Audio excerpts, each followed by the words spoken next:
that is what I think is the magic of teaching. I think that is what we talk about, the art of teaching.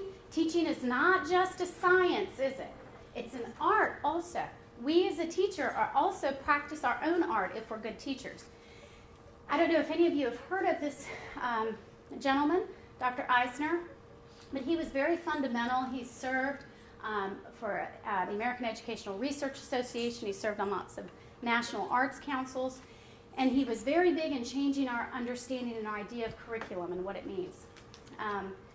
And this is a quote from him, and he says, "Artistry is important because teachers who function artistically in the classroom not only provide children with important sources of artistic experience, they also provide a climate that welcomes exploration and risk-taking and cultivates the disposition to play. To be able to play with ideas is to feel free to throw them into new combinations, to experiment, and even to fail." Did we just say fail? I mean, it's okay for our students to fail sometimes. How many of you have learned the best or the most important lessons in your life when you didn't succeed at something, right? So this is the magic of how we need to get our students to increase their self-efficacy. These are just some quotes by some researchers on why we need self-efficacy. And I know some of you may think, yeah, well, that makes sense. We know that if people don't have self-efficacy, how are they going to apply what they know consistently, persistently, and skillfully? Especially when what? When things are going great? No! When things aren't going well, right? And when deficient performances carry negative consequences. Uh-oh, how many of us know that if our school is not a certain letter, that's a negative consequence we're running into, right? So without a high sense of self-efficacy, and lots of research has been done on this, some of you, I did share with you that urban education is also one of my passions, and rural education has a lot of similar characteristics to urban education.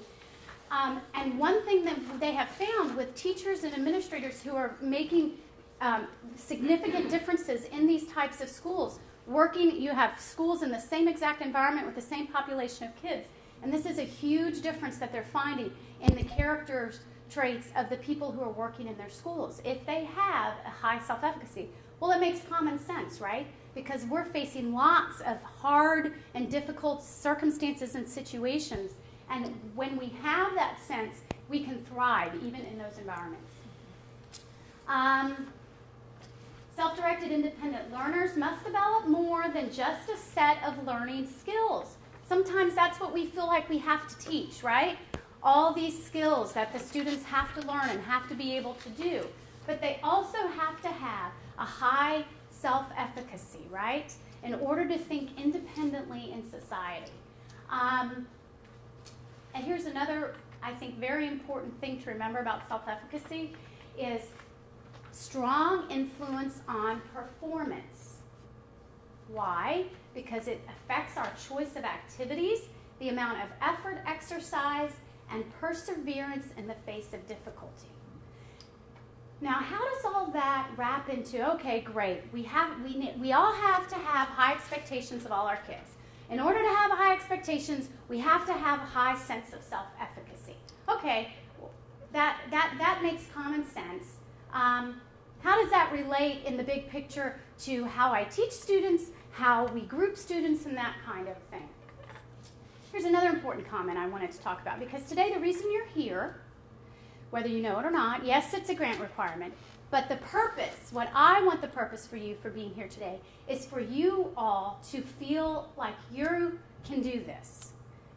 We can overcome any challenges you have. You have to have a high sense of self-efficacy. And administrators, that's why I thank you for attending today, because the teachers couldn't have that without you. And so we thank you very much for that. Another quote here is, this is what I was going to start with today. Teachers with a higher degree of self-efficacy were more open to new ideas and new methods to meet the needs of students, We're less critical of student error and could work longer with struggling students, right? So you guys know that already as teachers, right? When you feel good about yourself, when you feel like you can really make a difference with your students, you have a lot more patience with them, you have a lot more compassion with them, you have a lot more persistence with them, and so both have to have this.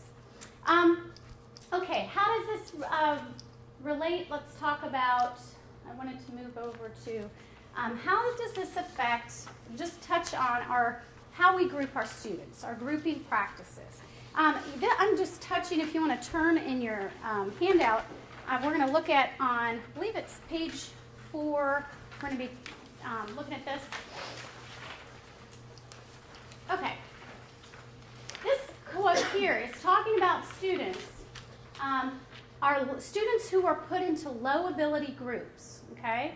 So a lot of times in our schools, we group kids by high ability and low ability, right? I mean, sometimes even within our classrooms, and we need to, especially for reading, we have to group kids by their level and where they're at. What research has found is our kids who are the lower ability, even when these students have teachers who are committed, enthusiastic, and skilled, it is difficult to establish an effective learning environment in these classrooms because why? What does it say up there? They resent their status. What else? They respond offensively. What else? Why is that? Why do you think that is? Again, we're talking about kids that are grouped together with lower ability. They're tired of failing. Okay. Tired of kind of being put underneath that, well, I've tried my best already, so why try even more to fail again? Okay. They don't feel good about themselves. They don't feel good about themselves. Here's what research has shown. Students who are you might have heard the term thrown around, tracked, okay? This is consequences that have been shown to happen. There's difference in curriculum, difference in what? Teacher expectations. Why? Let's be honest about that.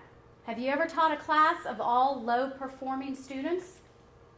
Did you have different expectations of them? Now granted, we know as far as what they can achieve, they're not going to achieve as much as maybe our gifted students over here. But overall, in your gut stomach, were your expectations a little lower for these students? School misconduct, there's a connection with that. Race, class, and gender bias, and development of separate friendship patterns. Here's the key finding, what we just talked about. The most important thing. Lower track students sensed what? They sensed that. They sensed that there was a different attitude towards them. And what did that cause them to do? Lower their self-esteem. Lower their own expectations. What is that? How do we define self-efficacy? Believed competence on a task, right? The belief that you can perform a task. It lowers that. Interestingly enough, this is another state, belief in personal efficacy diminishes, and students have little incentive to persevere in the face of difficulties. So think about why we have all these problems when we have lots and lots of students in urban schools, right, or in rural schools. We have lots and lots of low-performing, low socioeconomic kids in one school. These are some of the psychological underpinnings that are happening. If we can't change their self-efficacy, we can't change their motivation. How do we change this, right? How do we tap? Where can we get the magic to tap into this to change that?